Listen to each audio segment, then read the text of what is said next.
بسم اللہ الرحمن الرحیم۔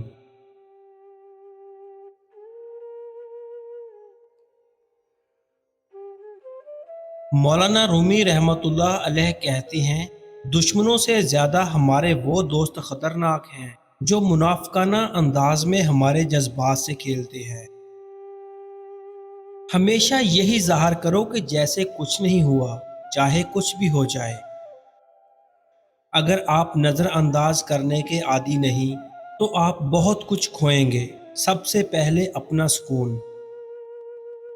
لاکھ اختلافات کے باوجود کبھی بھی اپنے گھر کے شیر کو مت مارو، ورنہ ارد گرد کے کتے تمہیں نوچ ڈالیں گے۔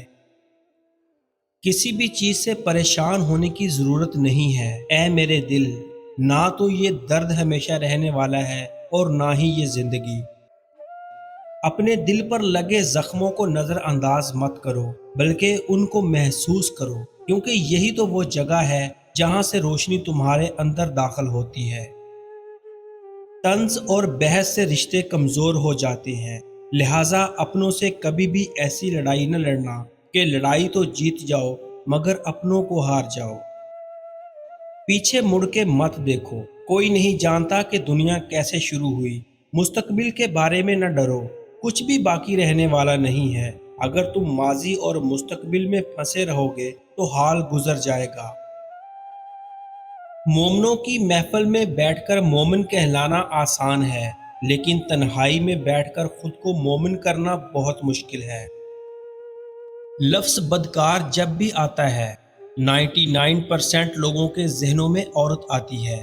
بس اتنے ہی تعلیم یافتہ اور اعلیٰ کردار ہوئے ہیں ہم۔ کسی کے درد پر ہنسنے کی غلطی نہ کرنا، یہ وہ وقت ہے جو چہرے یاد رکھتا ہے۔ انسان بڑی عجیب فطرت کا مالک ہے، یہ مرے ہوں کو روتا ہے اور زندہ کو رلاتا ہے۔ بعض دفعہ ایسا بھی ہوتا ہے کہ اللہ تعالیٰ ہمیں پھولوں کا بھرا ہوا ٹوکرا دینا چاہتا ہے، مگر ہم صرف ایک پھول کی ضد لگائے بیٹھے ہوتے ہیں۔ سب سے بہتر وراثت جو آئندہ نسلوں کے لیے چھوڑی جا سکتی ہے وہ اچھا چال چلن اور بلند کردار ہے۔ وہ بھی کتنا عجیب شخص ہے، بات کرو تو لگتا ہے صرف میرا ہے اور نہ کرو تو جیسے جانتا ہی نہیں۔ اچھے لوگوں کی تلاش مت کریں، بلکہ خود اچھے بن جائیں۔ کیا پتہ آپ سے مل کر کسی کی تلاش ختم ہو جائے۔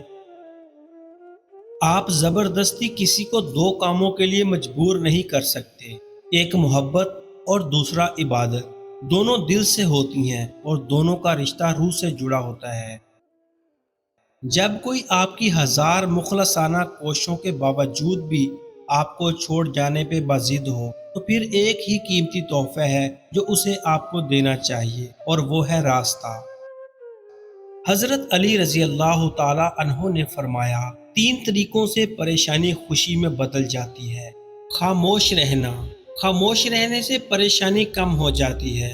صبر کرنا، صبر کرنے سے پریشانی ختم ہو جاتی ہے۔ اور شکر کرنا، شکر کرنے سے پریشانی خوشی میں بدل جاتی ہے۔